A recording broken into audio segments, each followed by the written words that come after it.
శ్రీ లక్ష్మీ నరసింహస్వామి జ్యోతిషాలయం శ్రీరామ్ గురుజీ. మా phone number 8885522279. మిత్రులారా, చాలా కార్యక్రమాలకు వెళ్తూ ఉంటాం, చాలా అంశాలను ప్రస్తావిస్తుంటాం, మాట్లాడుతుంటాం. కానీ ఇందులో ప్రజలకు ఉపయోగపడి ప్రజలకు స్ఫూర్తినిచ్చి నిరంతరం ప్రజల పక్షాననే నిలబడి పనిచేసే సంస్థలు కొన్ని మాత్రమే. ముఖ్యంగా పత్రికల నుంచి, ప్రసార సాధనాల నుంచి, పాత్రికేయ మిత్రుల నుంచి ప్రజలకు ఒక గొప్ప విశ్వాసం, నమ్మకం ఉంటుంది. కానీ ఈ మధ్యకాలంలో ఆ విశ్వసనీయతను కోల్పోయే పరిస్థితులు మన సమాజంలో జరుగుతున్నాయి. దేశ స్వతంత్రానికంటే ముందు స్వతంత్ర ఉద్యమ భావజాలాన్ని, ఈ దేశ ప్రజల్ని ఏకోన్ముఖం చేసి బ్రిటిషర్స్ చేతిలో నుంచి స్వతంత్రాన్ని సాధించుకోవడం కోసం ఆనాడు మహాత్మా గాంధీ గారు యంగ్ ఇండియా అనే పత్రికను వారు నడిపిండ్రు. వారి తర్వాత పండిట్ జవహర్లాల్ నెహ్రూ గారు నేషనల్ హెరాల్డ్ పత్రికను నడిపిండ్రు. స్వతంత్రానికంటే ముందు స్వతంత్ర సాధనలో పత్రికలు, భావజాలాన్ని, భాషను, స్వతంత్రం రావడం ద్వారా తండాలలో, గూడాలలో, మారుమూల పల్లెల్లో ఉండే అత్యంత వెనుకబాటుకు లోనైన ప్రజలకు కలిగే ప్రయోజనాన్ని ఆనాడు ఆ పత్రికలు దేశ ప్రజలందరినీ ఒక వేదిక మీదకి తీసుకొచ్చి స్వతంత్ర సాధన ఉద్యమంలో వాళ్ళందరినీ పాత్రదారులుగా చేయడానికి పెద్ద ఎత్తున ఆనాడు పత్రికలు ఉపయోగపడ్డాయి. అదేవిధంగా కమ్యూనిస్టు భావజాలాన్ని దేశవ్యాప్తంగా ప్రజలకు చేరువ చేయడానికి ఆనాటి సాయుధ రైతాంగ పోరాటం నుంచి మొదలు పెడితే సమాజాన్ని పట్టి పీడిస్తున్న సామాజిక రుగ్మతలు, అది బాల్య వివాహం కావచ్చు, లేకపోతే కులాల మధ్యల అంతరం కావచ్చు, జోగిని వ్యవస్థ కావచ్చు, ఆలయాలలోకి దళితులను ప్రవేశించకుండా నిషేధిస్తున్న సందర్భంలో ప్రజల పక్షాన నిలబడి ప్రజాశక్తి, ప్రజా సమస్యల్ని పాలకుల దృష్టికి చైతన్యం కలిగిన సంఘాలు వీటిని ముందుకు తీసుకెళ్లడానికి ఆనాడు కమ్యూనిస్టుల ఆధ్వర్యంలో ఉన్న పత్రికలు విశేషమైన కృషి చేసినాయి.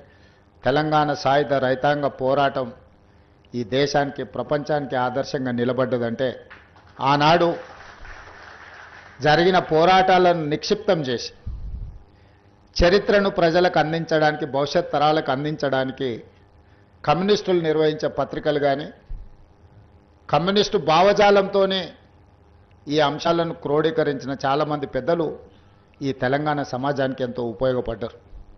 ఆ కోవలోనే ఆ వారసత్వం స్ఫూర్తిగా తీసుకున్న యాజమాన్యం ఈరోజు నవ తెలంగాణ పత్రికను ప్రారంభించి 10 సంవత్సరాలు పూర్తి చేసుకొని ప్రజల పక్షాననే నిలబడతాం, ప్రజల గొంతుకై నిలబడతాం.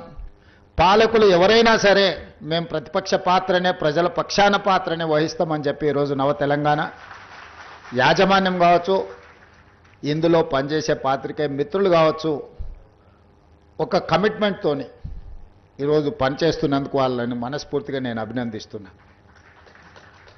ఈరోజు గతంలో సిద్ధాంతపరమైన భావజాల వ్యాప్తి కోసం రాజకీయ పార్టీలు పత్రికలను పెట్టుకున్నాయి. వాళ్ళు నమ్మిన సిద్ధాంతాన్ని ప్రజలకు చేరవేయడానికి, చేరవేసిన సిద్ధాంతాన్ని ప్రజలలో సుస్థిరపరచడానికి ఆనాడు రాజకీయ పార్టీలు ఈ పత్రికలను పెట్టుకున్నాయి. కానీ ఈరోజు వింత పోకడలు వచ్చినాయి.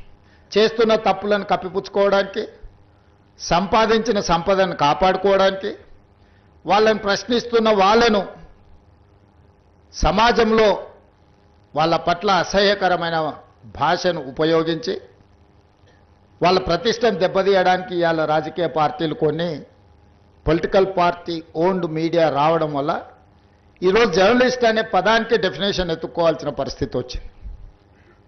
మేము నిర్వహిస్తున్న పత్రికా సమావేశాలలో సీనియర్లు కావచ్చు, జూనియర్లు కావచ్చు, వాళ్ళు అడిగే ప్రశ్నను బట్టి వాళ్ళు జర్నలిస్టులా లేకపోతే రాజకీయ పార్టీల కార్యకర్తలు జర్నలిస్టు ముసుగేసుకొని వచ్చి ప్రశ్న అడుగుతుండ్రా అర్థం కానంత అమాయకులు ఎవరు లేరు. ఈరోజు జర్నలిజం ముసుగులో కొన్ని రాజకీయ పార్టీలు వాళ్ళు నిర్వహిస్తున్న విధానం, వాళ్ళు చేస్తున్న ఆరోపణలు ఈరోజు సమాజం అంతా నిశితంగా గమనించాలి. పాత్రికేయ మిత్రులకు నేను విజ్ఞప్తి చేస్తున్నా, మీరు డిఫరెన్షియేట్ చేయండి, వాళ్ళని వేరుగా కూర్చోబెట్టండి. వాళ్ళు మేము ఒక్కటి కాదని ఒక భావాన్ని ప్రజలకు కల్పించాల్సిన అవసరం ఉంది. ఈరోజు media, social media, digital media ఎవడు పడితే వాడికి మొత్తం పెన్ను పేపర్ ఇస్తే వాళ్ళు మొత్తం రాయలేడు, ఏబిసిడీలు మొత్తం రాయలేడు, వాడు కూడా నేను జర్నలిస్ట్ అంటాడు. ఏం జర్నలిస్ట్ అంటే నేను సోషల్ మీడియా జర్నలిస్ట్ని అంటాడు. వాళ్ళ పేరు పక్కనే జర్నలిస్ట్ అని పెట్టుకుంటాడు. అది మొత్తం వాళ్ళ ఇంటి పేరే అయినట్టు, వాళ్ళ తాతలు ముత్తాతల నుంచి జర్నలిజంలో పుట్టి పెరిగినట్టు జర్నలిస్ట్ ఎల్లయ్య, జర్నలిస్ట్ పుల్లయ్య అని పెట్టుకుంటారు. వాడు ఎప్పుడైనా జర్నలిజం స్కూల్లోనే చదివిండా లేకపోతే ఓనమాలు మొత్తమాన్ని వస్తాయంటే ఆ రెండు రావు. జర్నలిజం అక్షరం ముక్క కూడా ఒకప్పుడు ఈ రాజకీయ పార్టీలు సిద్ధాంతాన్ని పూర్తిగా నమ్మిన కార్డు హోల్డర్స్ అన్న జర్నలిస్ట్గా ఉండేటోళ్ళు, లేకపోతే జర్నలిజం చదివిన వాళ్ళు అన్న జర్నలిస్ట్గా బాధ్యతలు ఇచ్చేవాళ్ళు. వాళ్ళ పనితనాన్ని బట్టి వాళ్ళకు బాధ్యత పెంచేవాళ్ళు. కానీ ఈరోజు అది ఏమీ లేదు. ఎక్కువ ఆవారగా రోడ్ల మీద తిరిగేటోడు, ఎక్కువగా తిట్లు వచ్చినోడు, ఏదంటే అది మాట్లాడేటోడే ఈరోజు జర్నలిస్ట్ అనే ముసుగు తోడుకొని సోషల్ మీడియాలో అందరి పట్ల అసహ్యకరమైన భాషను ఉపయోగించే పరిస్థితులు వచ్చినాయి. అందుకే ఈరోజు రాజకీయ పార్టీ నాయకులుగా మేము మాట్లాడితే మీరు కూడా అప్పుడప్పుడు మాట్లాడతారు కదా సార్, మరి మీ సంగతి ఏందని అడుగుతారు. మరి అవతలలో అట్లా మాట్లాడితే సమాధానం ఎట్లా చెప్పాలో నాకు దారి దొరకడం లేదు. అందుకే నిజమైన జర్నలిస్టులు మీరు సెమినార్స్ నిర్వహించుకొని జర్నలిస్ట్ అనే పదానికి డెఫినేషన్ ఏందో డిఫైన్ చేయాల్సిన పరిస్థితి ఈరోజు సమాజంలో దాపురించింది.